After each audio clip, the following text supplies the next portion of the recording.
काशी में वीरबाहु नामक एक राजा राज्य करता था।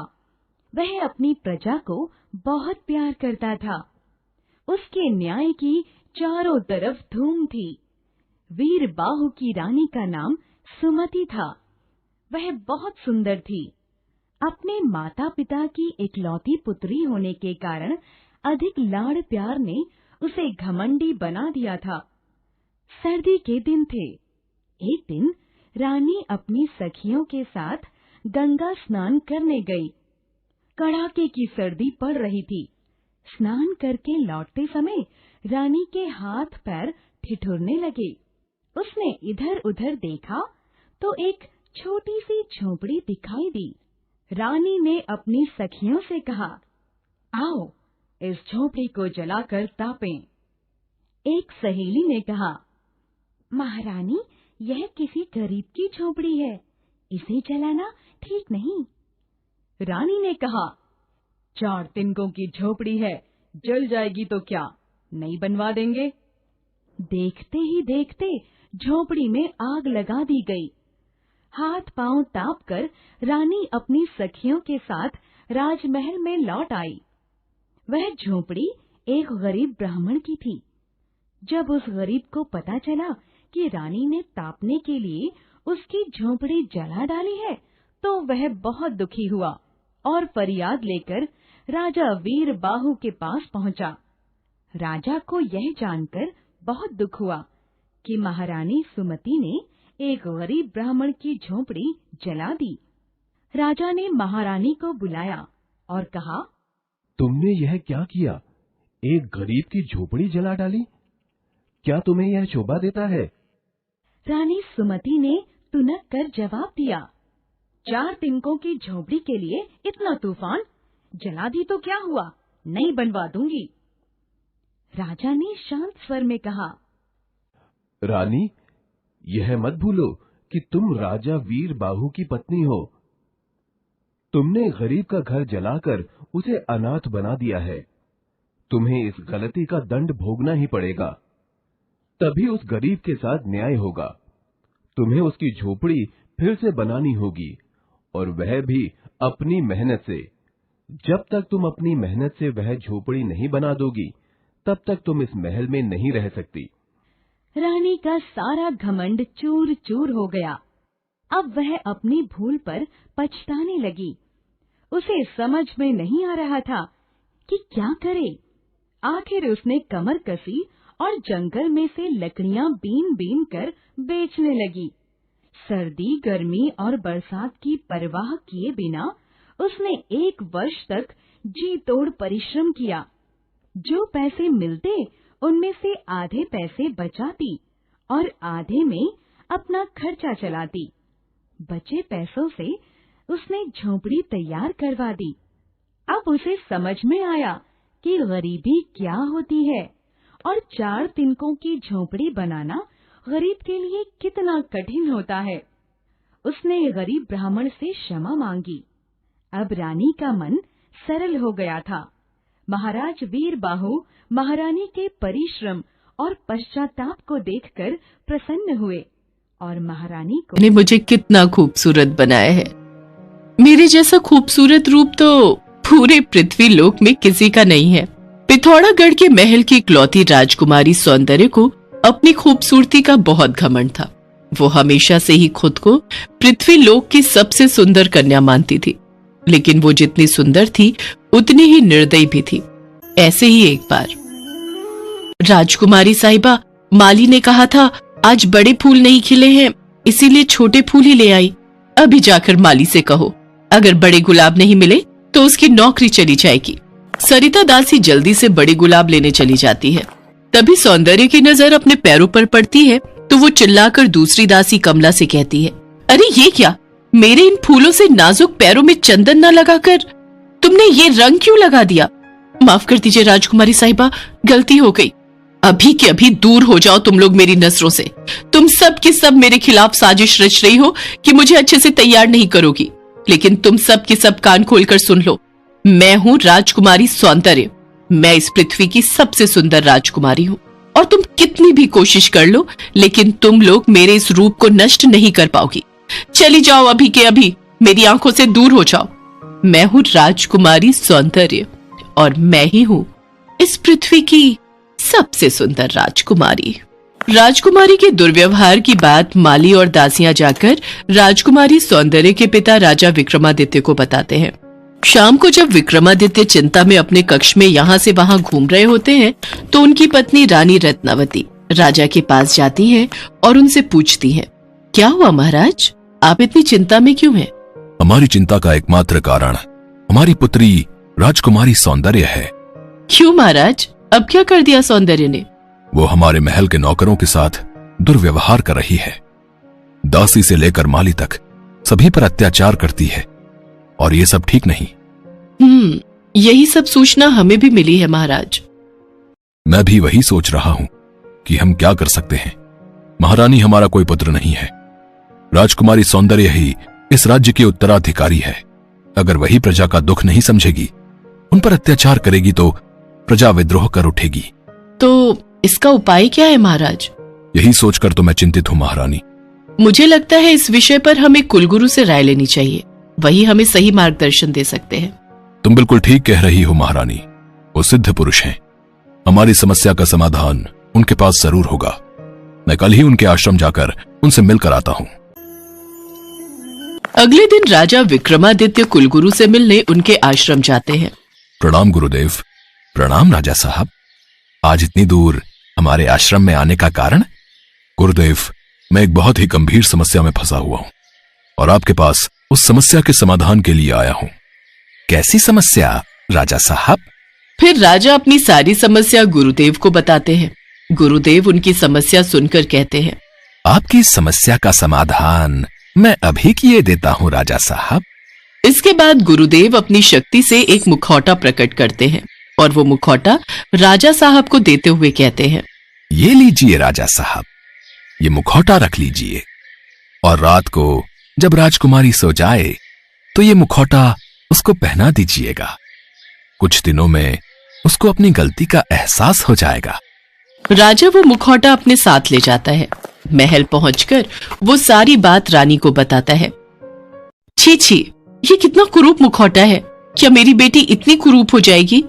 तुम गुरुदेव पर विश्वास रखो, सब ठीक हो जाएगा। रात को जब राजकुमारी सो जाती है तो राजा वो मुखौटा उसे पहना देते हैं। अगले दिन सुबह सरिता दासी राजकुमारी के लिए जूस लेकर उसके कमरे में आती है। राजकुमारी साहिबा, उठ जाइए, देखिए मैं आपके लिए जूस लाई हूँ।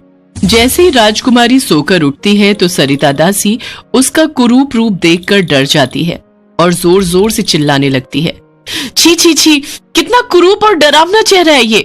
क्या बकवास कर रही हो? तुम्हारी इतनी हिम्मत कि हमें कुरूप कहो।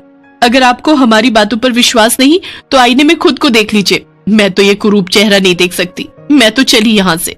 राजकुमारी खुद को आईने में देखती है तो डर जाती है। नहीं, ये नहीं हो सकता। नहीं नहीं, ये मेरा चेहरा, ये मेरे चेहरे को क्या हो गया? मैं इतनी कुरूप कैसे हो गई? राजकुमारी फूट फूट कर रोने लगती है। ये मेरे साथ क्या हो गया? अब मैं इस महल में नहीं रहूंगी, मैं वन में जाकर रहूंगी ताकि कोई भी मेरा ये भयानक रूप ना देख सके। राजकुमारी चेहरे को ढककर जंगल की ओर निकल पड़ती है। जंगल में चलते चलते रास्ते में उसकी नजर एक झोपड़ी पर पड़ती है और वो वहां चली जाती है। उस झोपड़ी में एक बूढ़ी औरत खाना पका रही होती है। तभी राजकुमारी जाकर उससे कहती है, क्या मुझे थोड़ा पानी मिलेगा? हाँ जरूर बेटा। कुछ देर बाद वो बूढ़ी औरत उसे पानी देते हुए कहती है, ये लो बेटा, लेकिन ये तो बताओ तुमने अपना चेहरा क्यों ढका हुआ है? जी मैं इस जंगल में राह भटक गई हूँ। तुम्हारा घर किधर है बेटा? मेरा कोई घर, कोई गांव नहीं है, कोई नहीं है मेरा। तू रो मत बेटा, अब से तू मेरे साथ ही रहना, आज से यही तेरा घर है। जंगल में रहकर राजकुमारी को कुदरत की खूबसूरती का एहसास होता है। ये पृथ्वी, ये फूल कितने सुंदर हैं और ये पक्षी कितना सुंदर गाना गा रहे हैं। सब कितने सुंदर हैं। बस एक मैं ही कुरूप हूँ, लेकिन ऊपर वाले का शुक्रिया, अगर उसने मुझे कुरूप नहीं बनाया होता तो मेरी तो पूरी जिंदगी उस महल की चार दीवारी में अपने रूप के अहंकार में ही गुजर गई होती और प्रकृति के इस असल सौंदर्य को मैं कभी पहचान ही नहीं पाती। तभी वहां एक पक्षी जिसे तीर लगा होता है वो राजकुमारी के पैरों में आकर गिरता है। हे भगवान, इस प्यारे से पक्षी को न जाने किसने चोट पहुंचाई। तुम्हें बहुत दर्द हो रहा होगा ना, तुम घबराओ मत, तुम्हें कुछ नहीं होगा। फिर वो धीरे से उस पक्षी से तीर बाहर निकालती है और उस पर जड़ी बूटी लगाकर उसे उड़ा देती है। तभी झाड़ियों के पीछे से राजकुमार आमिर, जिसने तीर चलाया था, ये सब देख रहा होता है। फिर वो राजकुमारी के पास जाता है और कहता है, कितनी दयालु और नेकदिल हो तुम, लेकिन तुमने अपना चेहरा क्यों ढका हुआ है? मैं अपना चेहरा किसी को नहीं दिखाती, अब मैं चलती हूँ। रात को भी राजकुमार आमिर को वो लड़की अपने सपने में दिखाई देती है और वो उठकर बैठ जाता है। न जाने कौन है वो लड़की, पता नहीं क्यों मेरा मन उसे देखने के लिए बेचैन हुआ जा रहा है। कल सुबह जाकर मुझे उस लड़की को ढूंढना ही होगा। अगले दिन राजकुमार फिर जंगल की ओर निकल पड़ता है। तभी उसकी नजर जंगल में बनी एक झोपड़ी पर जाती है। कोई है क्या भीतर? कौन है? कौन है? अरे ये तो वही राजकुमार है, लेकिन ये यहाँ क्यों आए हैं? जी, क्या मुझे पीने के लिए पानी मिल सकता है? रुकिए, मैं अभी लाई। क्या तुम यहीं रहती हो? हाँ। मैं सुबह से ही तुम्हारी खोज में था और अब जाकर तुम मुझे मिली हो। लेकिन क्यों? मैं तुम्हें पसंद करने लगा हूँ और तुम्हें अपनी रानी बनाकर अपने राज्य ले जाना चाहता हूँ। लेकिन ये असंभव है, आप मेरा कुरूप रूप देखेंगे तो डर जाएंगे। अरे किसने कहा कि तुम कुरूप हो? इंसान की सुंदरता तो उसके मन से होती है और तुम्हारा मन तो बहुत खूबसूरत है। तुम्हारे बाहरी रूप से मुझे कोई लेना देना नहीं। अब मैं चाहता हूँ कि तुम अपना ये घूंघट हटा लो, मैं तुम्हें एक बार देखना चाहता हूँ। तभी राजकुमारी अपना घूंघट उठाती है। वाह, कितना सुंदर रूप पाया है। क्या तुम सचमुच नहीं जानती कि तुम कितनी खूबसूरत हो? इसके बाद राजकुमार तालाब के किनारे ले जाकर उसको उसका चेहरा दिखाता है। मेरा चेहरा लौट आया, मेरा रूप लौट आया। आपका बहुत बहुत धन्यवाद राजकुमार, आपकी वजह से ही मैं श्राप मुक्त हो पाई हूँ। अपने रूप के अहंकार के कारण ही मुझे ये सजा मिली थी, लेकिन अब मैं अपने राज्य जाकर सबसे माफी मांगना चाहती हूँ। क्या आप मुझे मेरे राज्य ले चलेंगे? अवश्य। राजकुमार उसे लेकर उसके महल जाता है। महल पहुंचकर राजकुमारी सबसे माफी मांगती है। माँ, पिताजी, मुझे माफ कर दीजिए। मुझसे बहुत बड़ी भूल हो गई जो मैंने अपने रूप पर इतना घमंड किया। लेकिन अब मुझे समझ आ गया है कि बाहरी सुंदरता कुछ नहीं होती, बल्कि असली सुंदरता तो इंसान के भीतर होती है। साथ ही साथ मैं अपनी इस प्रजा से भी माफी मांगती हूँ जिनके साथ मैंने दुर्व्यवहार किया। आप सब भी मुझे माफ कर दीजिए।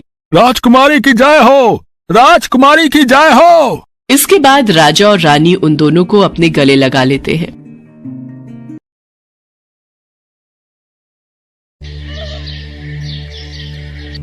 मोहिनी, सभी देवगण प्रांगण में प्रतीक्षा कर रहे हैं, तो करने दो।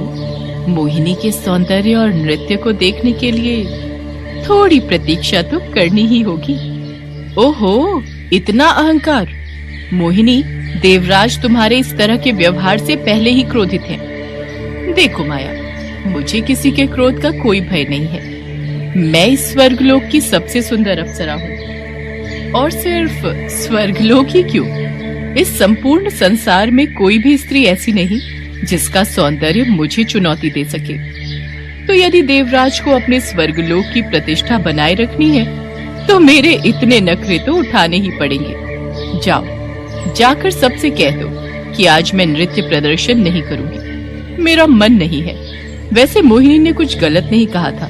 वास्तव में वो स्वर्गलोक की सबसे सुंदर अप्सरा थी और नृत्य कला में भी उससे बेहतर कोई नहीं था, और मोहिनी को इस बात पर बहुत घमंड था। क्या मोहिनी की इतनी चेष्टा?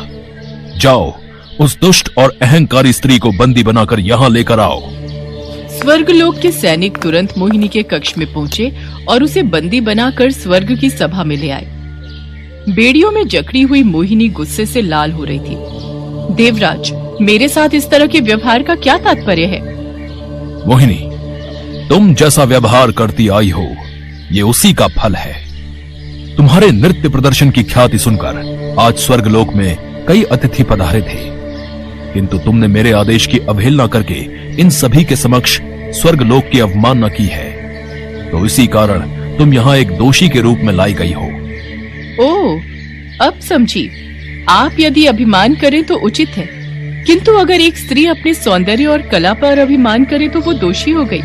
ठीक है, मैं भी देखती हूँ कि मेरे बिना कैसे चलेगा ये स्वर्गलोक। मेरे समान सुंदर स्त्री इस संपूर्ण संसार में कोई नहीं है, तो मैं जहाँ भी रहूँ मेरे प्रशंसक और मुझे प्रेम करने वाले मुझे मिल ही जाएंगे। नहीं मोहिनी, ये सत्य नहीं है।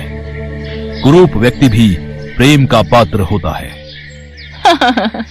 देवराज, आपसे इतनी मूर्खता भरे कथन की अपेक्षा नहीं थी मुझे। इस संसार में कुरूपता ही सबसे बड़ा अभिशाप है। कोई भी स्त्री यदि कुरूप है तो उसका जीवन नरक के समान ही है। तो मोहिनी, अब तुम्हें इसी नरक को भोगना होगा, क्योंकि तुम्हारे जैसी अहंकारी स्त्री के लिए इस स्वर्ग में कोई स्थान नहीं है।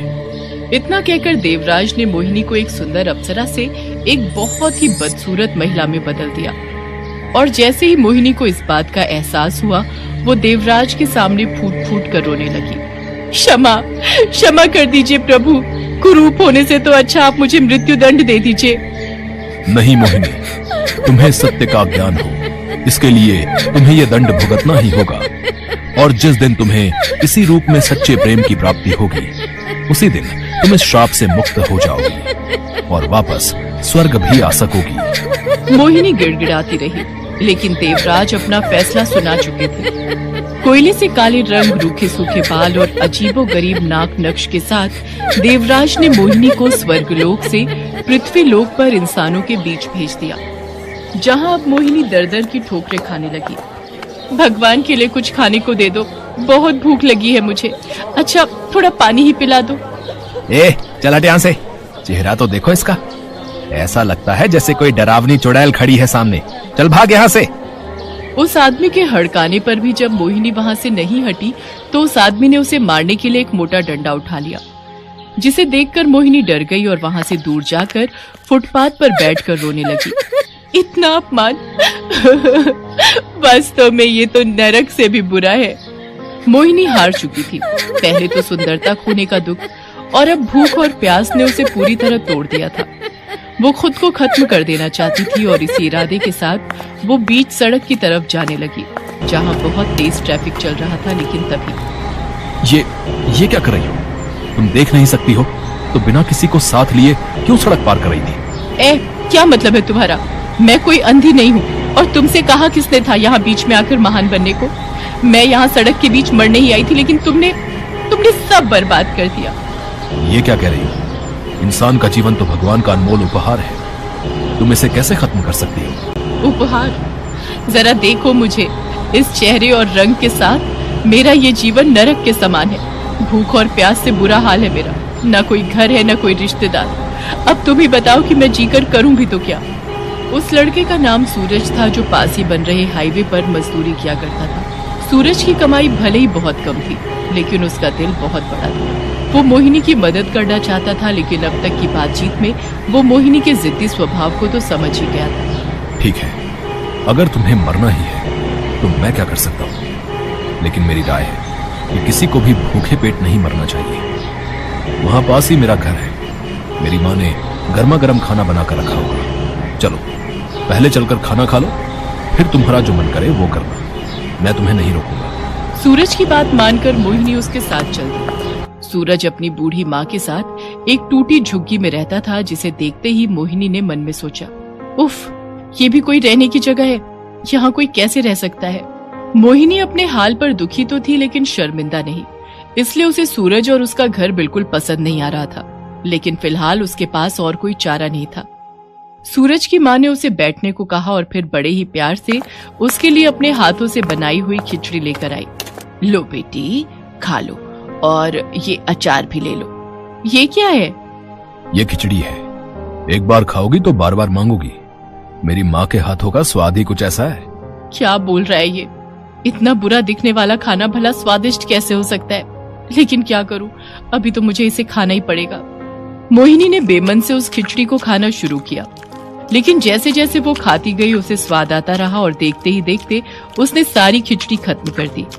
आह, पेट भर गया। आपका बहुत बहुत धन्यवाद, अब मैं चलती हूँ। अरे पर तुम जाओगी कहाँ पर बेटा? मुझे सूरज ने तुम्हारे बारे में सब बताया है। बेटी, ये झोपड़ी छोटी जरूर है, लेकिन फिर भी हम दोनों के अलावा तुम्हारे लायक जगह तो हो ही जाएगी। तुम चाहो तो यहाँ रह सकती हो।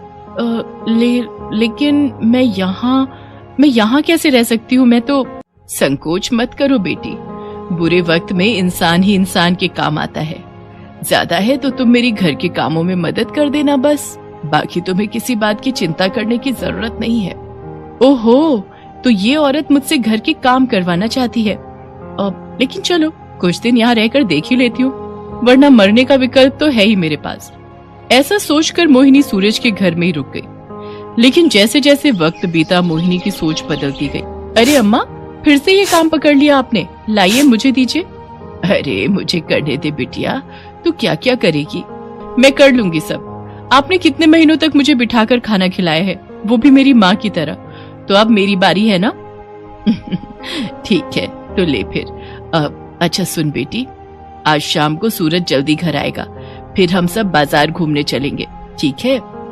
सूरज और उसकी माँ मोहिनी की हर जरूरत का ध्यान रखते थे और उससे बड़े ही प्यार से बात करते थे। यही वजह थी कि मोहिनी अपने बदसूरत चेहरे के बारे में भूल ही गई थी और काफी खुश भी रहने लगी थी।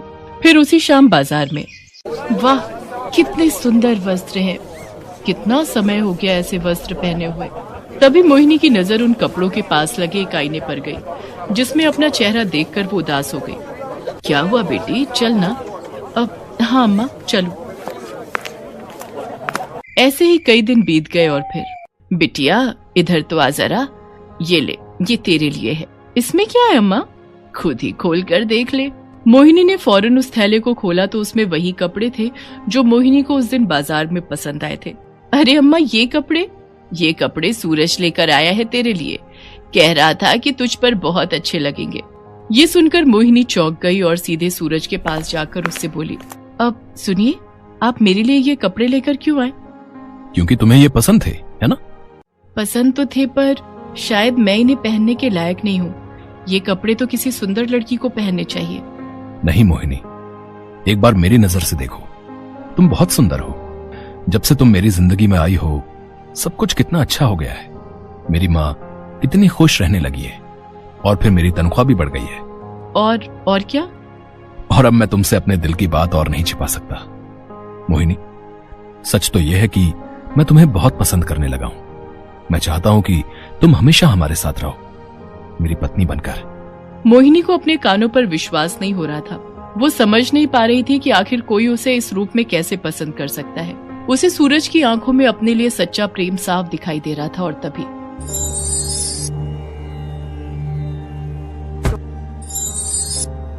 कहो मोहिनी, क्या अब भी तुम्हें यही लगता है कि इस संसार में सुंदरता ही सब कुछ है?